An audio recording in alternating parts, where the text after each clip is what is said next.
Welcome back from the break. You're still watching the Morning Rush here on Metro Television. My name is Desifade the Star. We're here with Nanaya Tanobwache. Well, we're going to have a conversation about the law. Yes, on Friday, Nanaya was saying that there are a lot of pictures on social media about lawyers. Now, we're going to speak to Bernice Nuerkey Narh, who is a lawyer in the United States, and she's been advocating for persons with disabilities who have become lawyers and the opportunities available for them. And later we'll be speaking to Carithos Tete. He recently was called to the bar, and he is a person with disability, and understand from him, the challenges, the prospects, and everything. So let's begin with Bernice, who is joining us via Zoom. Hello, Bernice. Good morning. Good morning. That's fun. Very happy to join you. It's 2 a.m. here, so I must be really passionate to join at this time.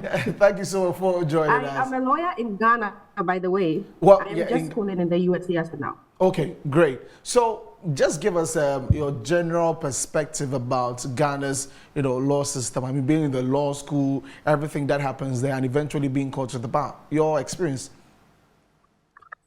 Okay, so I mean, I do not have any physical challenges or any disabilities. So my experiences would probably not be in tune with the theme of the conversation. No, I just want your experience, as a person before we get into the other bit.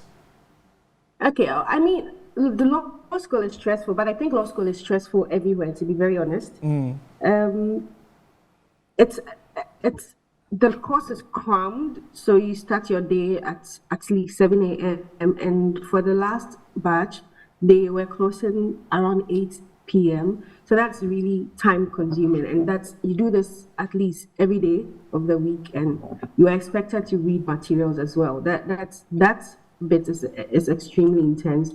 I did law school in 2018. I started in 2018, and then there was COVID, where everybody was home and we didn't know what was going to happen to us. So my year group was the first group that graduated post-October. We were called to the bar in 2018. We had to get used to new materials, get used to studying on Zoom, which was unusual. The whole world was going berserk at the moment. So that was something that took some getting used to. But on my part, my law school experience wasn't as challenging. Okay, great. So now you mentioned that you had friends with disabilities. Now you can go on and share with us your experience with them in the law school and some of what you're actually fighting for or advocating for them. Okay, so I'm going to speak from two perspectives. One of my friends has a physical challenge, and then some of my other friends have visual impairments. There's some progress on the score of the visually impaired students, I think. In 2016 to 2018, this was not the case. There were no e-readers in the school to assist with studying. There was no physical reading machines, electronic readers. There were no reading machines to assist them read print text. So, I mean, the books that I could read, a colleague who was visually impaired would not be able to read it because there was no machine to translate that text into voice for him. That must have been challenging on their part. But I am reliably informed that there are now e-readers in the school, so hooray for that. And then on the part of the physically challenged people, the situation is much more dire in the sense that in 2018, when the school took steps towards becoming wheelchair accessible, because up until that it wasn't wheelchair accessible, before the facility was put up, the physically challenged students who was in my cohort at the time had to be literally carried up the stairs and confined to the first floor of the facility all day. And there was no interest in his social welfare. So the school didn't take it up to ensure that he had been fed. And it's funny because the library of the law school is on the 4th floor. And this person is confined to the first floor. Even after the construction of the wheelchair accessibility. There's a ramp now, but it's still confined to the first floor. So someone will come to school, pay all the school fees to be able to access material, and they'll only be confined to the classrooms. And the challenge here is that I didn't see and I'm speaking from his perspective, I didn't see the school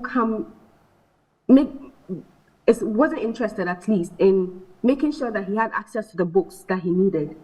There was no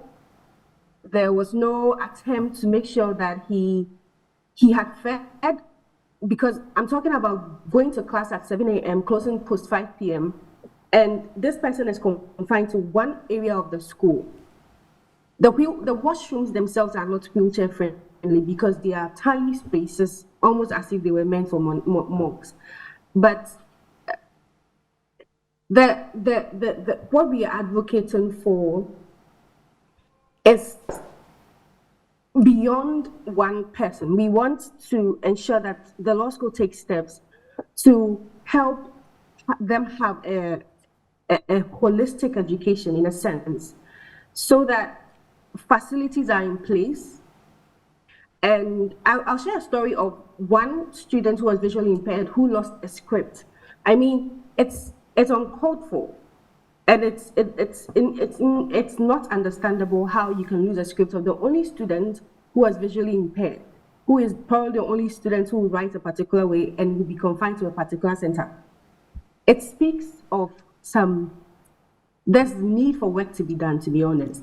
And beyond the law school itself, there are some state institutions which are in themselves not accessible and disability friendly. If you expect blind people to use stairs which they can't see, I mean, it may be easier on them because they'll have canes, but you can't expect them to have access to the same spaces that persons without any disability are having access to. That is challenging for them. We are speaking for maybe elevators should be made, maybe they should have persons affixed to posts who can assist them access the facilities. But these are in general terms, the things that we are asking for the school to put in place. Yeah, Bernice, this Nanaya here, this is co-host. How long since this petition was placed? What has been some of the reactions from the authorities? I mean, people that can really help. What are they really saying about the situation? So the formal petitions that have been placed have been, I mean, I wouldn't say they're formal petitions. I know that a proposal has been written to procure some things to the school, and they react. Of course, they react in positive terms because people will react in positive terms when you're talking about the rights of persons with disability. But we haven't seen any progress, and that is the problem. And how long has this been? If I am not mistaken, the last person who was in charge of this has been in the school. He was called last year. So he was in the school somewhere since 2017. So actually that should be 3 or 4 years ago. That's this advocacy began. Wow. But bear in mind that there has been repeated change of directorship at the law school. True. So you probably have to start the whole thing again to make sure the person understands. So that's why I wanted to find out that the first petition that was being placed, was it documented, something that you guys all rallied everybody in support? You see the way people come on social media, try to sign up for something to make sure that it's a policy that is there in case a rector leaves or someone in office leaves, the person who comes will continue the petition. Was there something like that?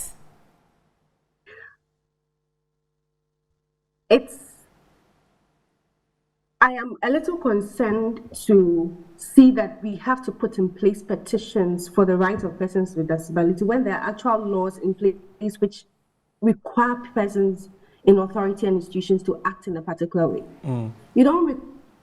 These are already laid down, established laws that affect their rights. Yeah. We don't have to petition for those rights to be affirmed. But of course, there are proposals that were made, so these are in writing and these are addressed to the school. But of course, every director that can probably has a different agenda, and maybe you have to bring things to their notice. Yeah. Currently, the the talks are ongoing, I'm sure, because Caritas may be able to speak to that, but I'm sure talks are also ongoing as to how to get the schools to be more disability friendly. Okay. Now, one aspect that I wanted to point out is the fact that some of the law school education takes place in the Supreme Court, which is still not accessible by persons with disability. It doesn't have wheelchair access, and I'm not sure if other persons with disability are able to access it effortlessly.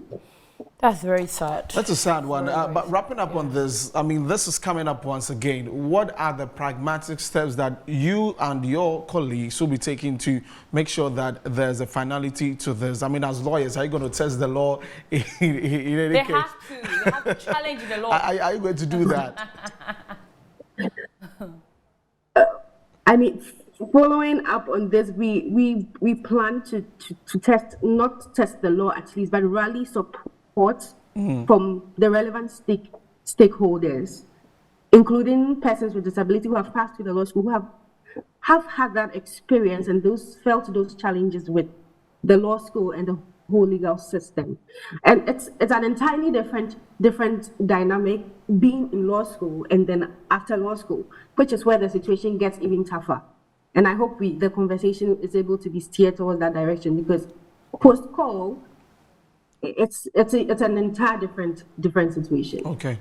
But yeah, the steps we are taking is to rally support and the necessary steps to, bring it to the attention of the relevant stakeholders. And if possible, we want the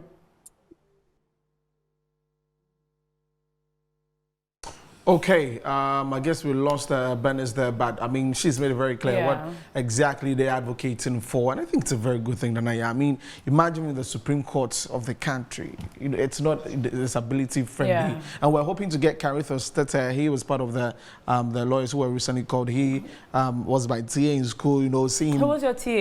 He was my TA in school, and he is visually impaired, but goes around doing everything as he should be doing. I think she's back. Bernice is back, so let's just wrap up. Okay, so Bernice, let's wrap up with what you were saying.